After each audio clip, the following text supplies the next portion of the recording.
language. It says the newspaper said the terrorists who targeted ATS chief Hemant Karkare, police commissioner Ashok Kamte, and encounter specialist Vijay Salaskar was speaking Marathi fluently. And this is Maharashtra Times. Exactly. This is an Indian newspaper. Not a Pakistani news channel. It's an Indian newspaper categorically saying that the terrorist was speaking local Marathi language. No Pakistani on earth can speak Marathi language. This is a regional Indian language. This is a regional Indian language, a very local. And Indian media is saying that. Now, what has also... we find within this report we have documented a quotation, a statement by a very close friend of police officer Kurkure. And he says, I would like to quote it here, only hours before Kurkure's violent death, his close friend retired Colonel Rahul Gavardhan received an envelope. Kurkure called him to say he was sending him a confidential letter. This is how Times of India reported the story. He says that Kurkure, before his death, had sent a confidential letter to his dear friend. And obviously it suggested very categorically who is trying to kill him. Because his family also knew they were receiving death threats. His house was threatened to be blown up. And this That's why Kurkure's wife refused the compensation given to her by Narendra Modi. Kurkure's wife, when Narendra Modi is the Mossad man in India. I'm not saying this. Indian analyst, Indian writer, Amit Mishra is saying that. So when Modi, once they killed Kurkure, the police officer, they eliminated him completely. They tried to give compensation to his wife, and the wife refused. Why would she refuse? What does it mean? It very categorically means she knew very well. Kurkure must have spoken to her. Exactly. She knew the whole story. She knew very well who was threatening her husband and family, who threatened to blow up her house. And what was the story behind Narendra Modi? Exactly. And what is the story behind the arrest of Colonel Prohit and exposing of all these Indian fascists? This whole thing is known to the world. Everybody knows what's the story behind it. Written in the Indian newspapers, been on Indian television channels as well. Sir, there is another interesting part. Mumbai gunman of British descent, right? Now, this is something which is very mind-blowing to me. It says 8 men arrested by the Indian authorities, and amongst them were British men also.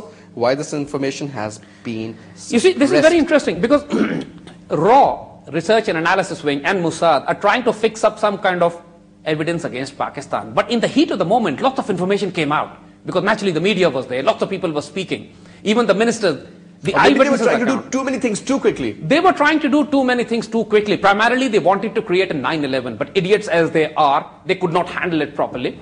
And they thought the way Americans were able to stage a 9/11, and after that they would able to wage a war against Afghanistan and Iraq, Indians would be able to do the same. The objective was this, but they mishandled it. They really goofed up big time. Because the Belfast Telegraph on its website very categorically says that the Chief Minister said today, UK, that 2 gunmen arrested after the Mumbai massacre were of British descent. Yes, sir. And they arrested 8 people, but this news was played down by British authorities. Indians are saying now, they have only arrested 1 lone gunman.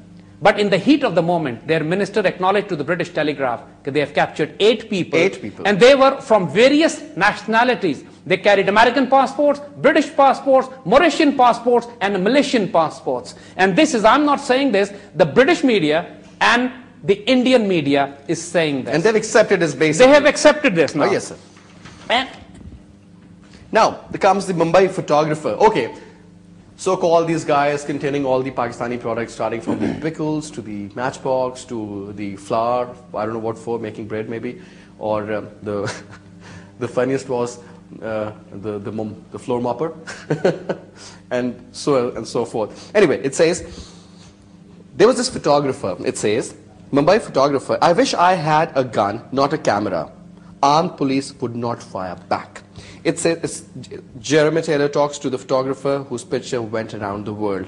Now, Sebastian D'Souza, a gunman walks at this place with a gun and whatever. Go on, sir. You see, again, what happens is, supposedly, according to the story, there were 2 gunmen who entered into a railway station and start killing people. And apparently, initially, what the Indian media suggested, as if they were making a movie, that these people got into, they got out of that so-called the boat in which they left all the Pakistani products, so-called, and then they got into taxis. They were in a pair of 2 each, and then they paid the money to them, and then those taxis were blown. I don't know what sort of... we'll come to that. Yeah. But what is happening is very categorically, You see, look at the story, look at the scenario. Two gunmen enter into a crowded railway station, kill and wounded over 200 people. There are hundreds of policemen around them. Security and everything, yes, sir. Everywhere. Nobody shoots those terrorists. Then those terrorists walk out, start walking on the road, main highway, goes to a different location, probably in a hospital or on some other place, and still the police is looking at them and nobody shoots them. And I'm not saying this again. And you're talking about a crowded place in Mumbai. Just imagine. And these two men firing around start walking on foot. Now, the photographer, his name is Sebastian D'Souza. Yep. He categorically says, I told the police to shoot the damn men. And the police says, we cannot shoot them. We don't want to shoot them. They refuse to shoot them. They refuse to chase them. And this was something stunning, because the cameraman says, if I had a gun, I could have easily taken them out. And the police, of course, there are hundreds of them all around. Nobody shoots them. Why? What's going on? Why were they being protected? Why they were allowed to keep on carrying out this massacre? Because later on we'll know why.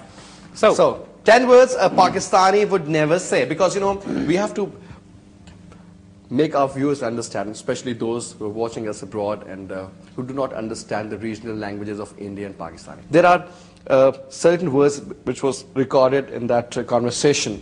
It says julm. We say zulm. Again, during the heat of the moment, while Indians were trying to convince the world that the Pakistani terrorists are inside, they actually aired, supposedly, a conversation between a terrorist locked up inside and the Indian media. And that conversation is on YouTube, is on net, is recorded. And on that conversation, anybody who understands Urdu or its differences with Hindi can make it out categorically very clear. The person speaking that language is speaking pure Hindi. He is not speaking Urdu. There's a difference. There's a difference. And his accent is Indian. His accent is not Pakistani. It's like when the Irish Republican Army used to commit acts of terror in England, the British media would report, man with the Irish accent claimed responsibility. So accents matter a lot. Absolutely, sir. So, especially, not just the accents, the words that you use. So this is very fascinating. Indians are trying to prove, initially, the media saying they were speaking Marathi, which is a local Indian language. Then the person who's speaking Hindi, whom they are saying is a Pakistani terrorist, no Pakistani on earth can use those words which that Hindi so-called terrorist was using. And this itself is comical. It's hilarious. In fact, it's ridiculous. So, coming to that, this is very interesting observation that you can make from this conversation released by the Indian media themselves. And one thing I would like to point out, Faisal, again is that the so-called terrorist whom they show as a Pakistani walking around carrying a gun was actually wearing a saffron band on his hand. Orange band. That orange band. And that orange band is called Kalawa. And if you go to the Wikipedia even, search what Kalawa is, and it categorically says it's a Zionist Hindu religious band worn for protection. And it is an orange-yellow mix with different connotations. And interestingly, no Muslim on earth would wear a saffron band. Saffron is not even an ordinary Hindu band. It's a band representing the hardcore Zionist extremist ideology. And this is something fascinating again, because the man they are presenting to be Pakistanis are either speaking Marathi or speaking Hindi or wearing saffron bands, and still their Indians are trying. And everything happened within the heat of the moments, because they could not control the media at that time. Lots of things kept coming. And we recorded that. And this we have documented that now. All Indian and Western sources. Not a single Pakistani source we have quoted here. Now, Zaid Saab, what we'll do is we'll just take a break here, and we'll come back after this short commercial break. Stay with us. Don't miss today's episode of Brass Tacks.